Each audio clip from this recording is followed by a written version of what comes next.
How you doing, my earth signs? This is your first reading for the beginning of the month for my Tauruses, for my it's bees around here, for my Tauruses, for my Capricorns, and for my Virgos. All right, keep in mind this is a general message, so this may or may not resonate with you. You may have to check with whatever energy is dominant in your chart, in addition to this as well. Okay, so the two cards that came out for you are the Two of Swords and the Eight of Swords. Okay, the Two of Swords and the Eight of Swords.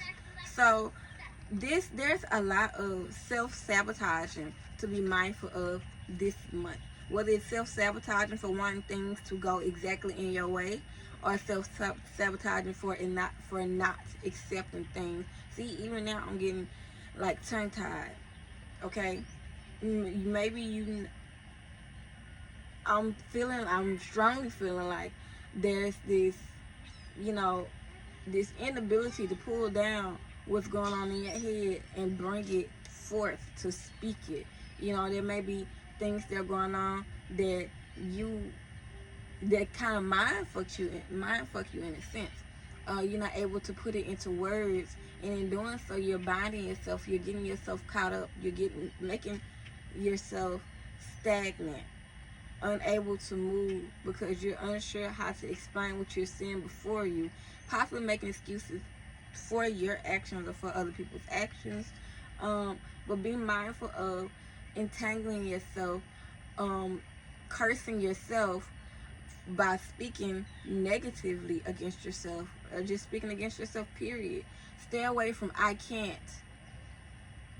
Stay away from I don't know. Seek the truth, seek the knowledge, seek the reality, seek the clarity. Do not be in the dark. Try not to be in the dark this month. So with the two of Swords and the Eight of Swords, you really have to trust your own heart and your intuition here. Mindful of fear leading the way, because when we're unsure about something, fear may pop up. This is how I would say, because when people talk about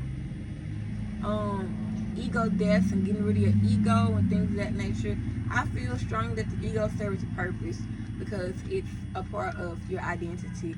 So I'm not going to say get rid of your fear. What I'm going to say is see where you're feeling the fear in your body and use that as an arrow to help you look into what you need to change, what you need to pay attention to, who needs to be around you, who don't need to be around you.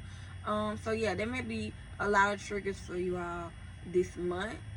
Well, even if it's not a lot, it could possibly be one big trigger, and it probably don't even have to be anybody else. It can be just from scrolling on social media, looking at the news, hearing about a story or something that happened to somebody else, or you remembering something that happened to you. It don't have to necessarily be anybody that trigger you per se.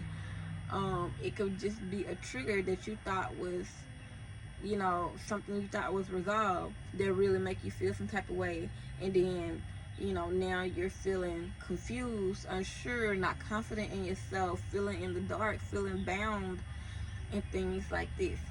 So keep in mind, again, this is a general reading. If you'd like some more insight into what is going on for you in your life and your spirit, definitely click the link below to book a reading. And until then, I'll see y'all at the middle of the month, my earth signs.